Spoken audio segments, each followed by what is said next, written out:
And if you outsource it every single time, then you're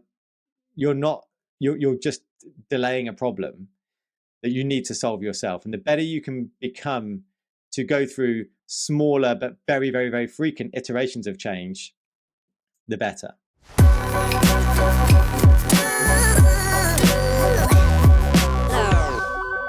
I'm curious about for the businesses you're working with at the moment.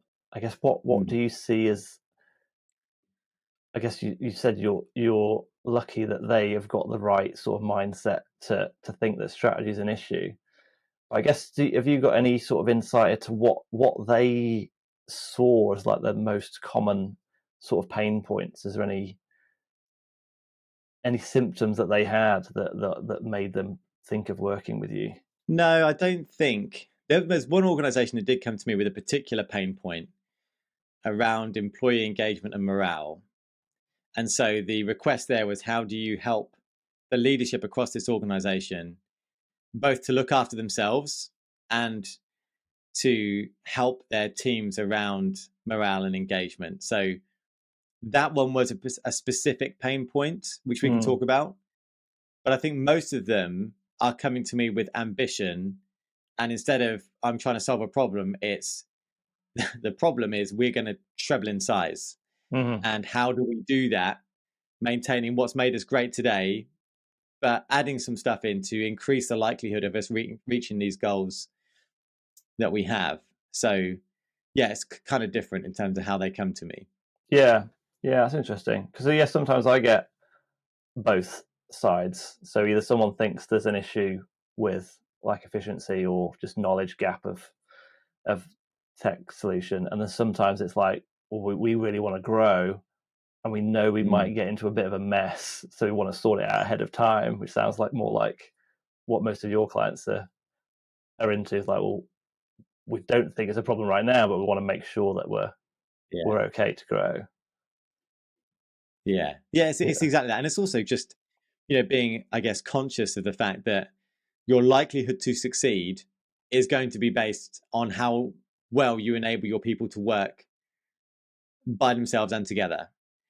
That's going to be a huge catalyst for how likely, or a multiplier. The multiplier effect of being intentional about that is huge. Potentially bigger than anything else that you could do.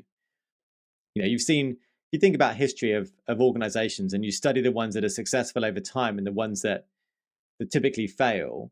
You can create a good product that can give you success, but that will not last. Anybody can become tomorrow's blockbuster, but the ones that are successful are the ones that know how to innovate and change consistently over time, that get to the top and they're already thinking about, well, what's next? What's the adjustment? How do we disrupt it? How do we innovate? How do we change? It's a really hard mindset to build as a company. We talked about ADKAR and change management type of models. The more I've learned about this, the more I think that capability has to be insourced as much as possible, because your organization has to be consistently ready for constant change. And if you outsource it every single time, then you're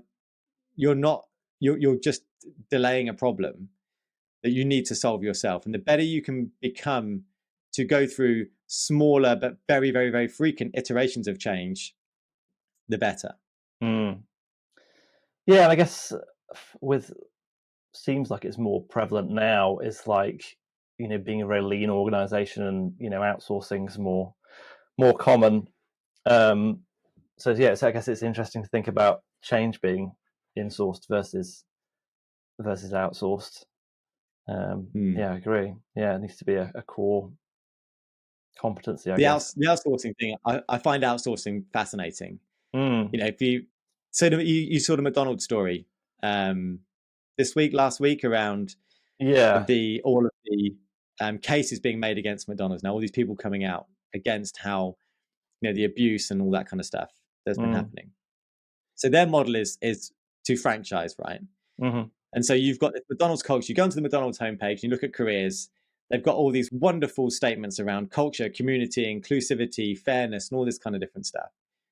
But of course, I think it's 85% of their restaurants in the UK are franchised, and not to one franchisee. There's loads of franchisees. I have no idea how many of them there are, but it's something like 1,300 restaurants, let's say, are not directly controlled by McDonald's, which means McDonald's cannot enforce a culture. They can't even enforce hiring decisions, I think, based on their terms and conditions for that franchisee. All they can do is say, you're not performing in the way you would want, so we revoke your license, which has never been done in the UK. Right. And so, you think about, how do you, as McDonald's global, corporate, control a culture and embed a culture when you don't have that control, and yet your brand is impacted by the way that that entity that's outside of your control is engaging with your customers. I find that really interesting. I do some, I'm a trustee for a charity, and in the charity sector, you have a lot of volunteer groups who are therefore not directly employed by the charity. So, how it's a similar type of problem. How do you embed a culture on entities, on people that you don't have direct control over, but yet can have such a significant impact on how your brand and company is perceived? Yeah, tricky. Any tips that you've garnered from your time at the charity? Well, I think for the charities, or for organisations where you've got people that are carrying the brand of your company with you, but not directly employed, I think you've just got to be intentional about how you recruit those people and the expectations on that role that they are part of. Yes, it's a lovely thing to volunteer. I volunteer, as a trustee, but that carries a responsibility no matter what capacity you're volunteering in. I think being intentional about that is really important. I think when an organization recruits volunteers or brings people in that type of capacity, they can almost be very submissive in how they approach that. So, we're really grateful, Gavin, that you volunteered your time to do this. And they don't put any kind of conditions around that or expectations, because they're just thankful, rightly, for you volunteering your valuable time and expertise. But we shouldn't be afraid to put conditions around that and say, really grateful for you volunteering, Gavin. This is the expectation around what we need you to be and how we want you to be in the capacity that you're joining in. I think you need to be really clear on that from the start. And then that enables an ongoing relationship where you can have good discussion around any variance in performance versus expectation in their capacity as a volunteer, if that makes sense. I think if you don't set that from the start, you can't catch up with that at a later date. Yeah, it's an interesting problem. It's reminded me of, so I speak to a lot of IT managed service providers, and just think about outsourcing. I guess there's some outsourcing where you just happen to not employ the person, so it's like, it's easier to scale up and down depending on how you're getting on, I guess, which is good for a startup. But you still would think of them as part of the company and include them in the culture. And then there's outsource where well, I just don't want to deal with it. I just want them to just do what I tell them to do and send me the result, and I'm not bothered. And it's interesting, I guess, even within an IT provider, even within one company, they've got some contacts that treat them as if they're part of the organization. They've got some people that are so the cultures, I guess the subcultures, but in general, that company is a nice place to work. But then sometimes that IT provider is treated by that organization, even though it's nice and got a good culture, as just just do it, and you're not part of us, so just sort of get on with it. So yeah, it's just an interesting problem, but I guess it's more and more prevalent that companies need to consider what they're outsourcing and how to manage the culture of their outsourced partners as people use it more and more. Yeah, I mean, I think a lot of it can depend on. For me, there's always two considerations around: do you need to invest in culture? And the first one, and this is Amy Edmondson, who is the person that popularized psychological safety. But she said you don't need to invest in psychological safety, which we can go into, but is a key fundamental base layer you need for any high performance culture. It has to sit on psychological safety. She said, you don't need to invest in psychological safety if there is no requirement for your team to work together, if there's no interdependence needed for success to happen, and if there's no uncertainty in what you're doing and the future and what you might need to do tomorrow versus today. And so I think of that as a really interesting way to consider outsourcing. If you're going to outsource part of your business and they don't need to be highly collaborative or interdependent in how they work with different parts of your function, maybe they just go through one person, then maybe you don't need to worry as much about their culture. You can outsource that task. And similarly, if what they're doing is very well scoped and is not likely to change over time, then again, maybe that feels like a good thing to outsource. If either one of those two variables is quite different, then a consideration of their culture and how that works with you probably increases as a result. Yeah, that's good. That's interesting to sort of turn that on outsourcing. I guess as you were saying that, it's like those examples of where those two aren't true, I think are becoming less and less. So it's like, well, there's not many functions now that aren't collaborative, and you don't need them for future success, I would say.